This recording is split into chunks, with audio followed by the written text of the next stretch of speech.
Welcome to the daily reflection from Salisbury Cathedral for Monday, the 30th of November, which also happens to be St Andrew's Day. I'm Canon Nigel Davis, the Vicar of the Close, and I trust that anybody watching us from Scotland or of Scottish descent has had a very happy St Andrew's Day. I thought I'd give you a little bit of biography about Andrew before I continue with what else I have to say. Andrew is among those named as an apostle in the Gospel. We learn most about him from John's Gospel. He was a Galilean fisherman, and Jesus found him when he was mending his nets. From that point, he became a follower. He was there at the feeding of the 5,000. He was also one who brought people to Jesus when they asked about him, particularly some Greeks when they were in Jerusalem. Tradition has that Andrew travelled on very many missionary journeys, but was eventually martyred and was crucified on an X-shaped cross. You might wonder why he became the patron saint of Scotland. Well, the reason for this, I am told, is that his relics were brought there on the 8th century. But I suppose more importantly, the fact that the Scottish flag is an X-shaped cross explains that bit, because that was the kind of cross on which Andrew was crucified. In Scotland, it's also a bank holiday, but I don't imagine that today has been a particularly good day for any kind of celebration. But I digress. A long time ago, it seems now, back in March, when the first lockdown began, I joked with my parishioners about an album that I bought, which was called Easter is Cancelled, by a band called The Darkness. I said, haha, Easter will be cancelled, but as we know, it wasn't. I'm glad to say that as far as I know, there is no album due to be released called Christmas is Cancelled. But I know that many people are scared that this is happening, either in reality or in their heads. Lockdown comes to an end this week, but then we go into the tier system, and that creates another level of uncertainty for us all. To reassure you, Easter wasn't cancelled. Churches might well have been shut, and a lot of things around the Christian festival didn't happen. But I'm sure that churches were able to keep the rumour of the resurrection alive. And Christmas won't be cancelled. It will continue as the Christian festival, even if those things surrounding it may not be as they were. The rumour of Christ's birth at Christmas will be kept alive by the church. But there is quite a lot of things that making people feel anxious.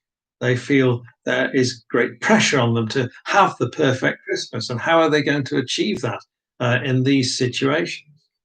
The tier system will mean that certain parts of the country are able to celebrate a little more than others and prepare for that celebration more easily than others. I think this has caused a degree of anger and division in the country, not only just in England, but across 4 countries that make up the United Kingdom.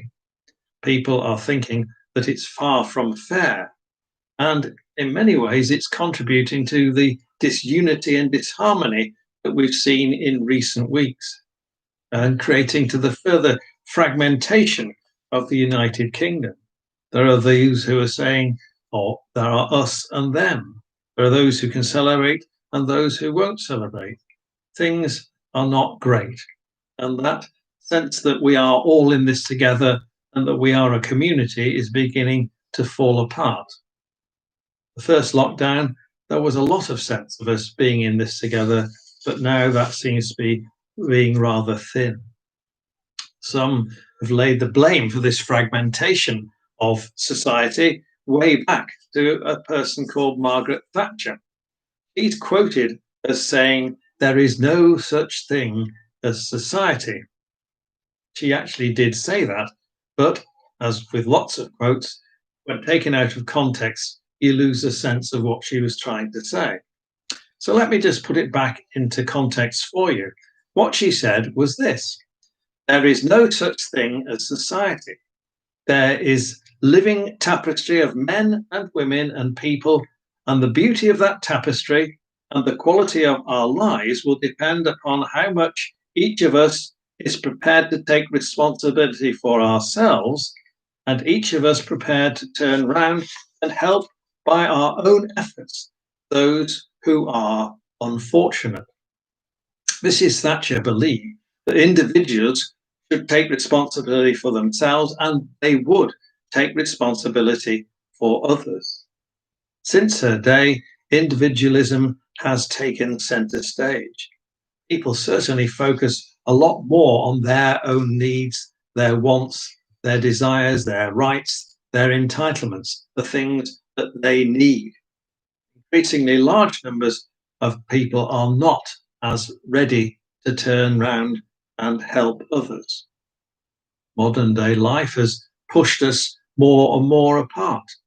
We are geographically apart, as this pandemic and the arrangements around Christmas have shown too truly. People are far away from the loved ones they want to be with.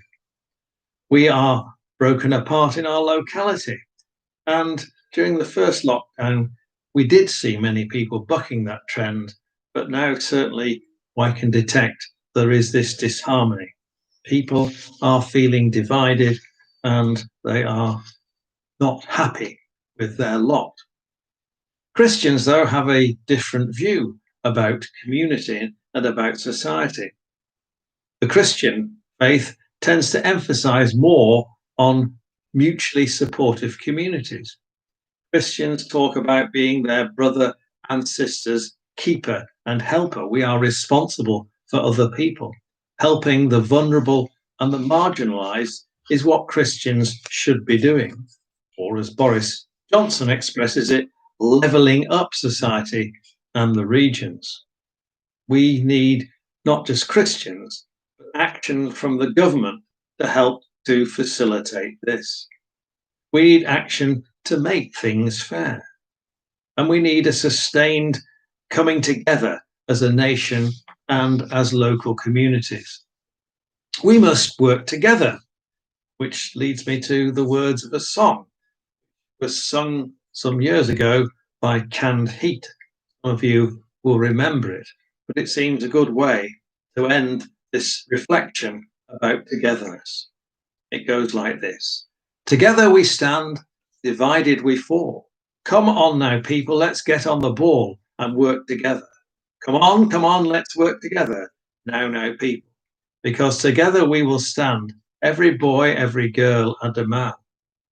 Before, when things go wrong, as they sometimes will, and the road you travel, it stays uphill, let's work together. Come on, let's work together. You know, together we will stand, every boy, girl, woman, and a man. I hope you have a good evening and a peaceful night.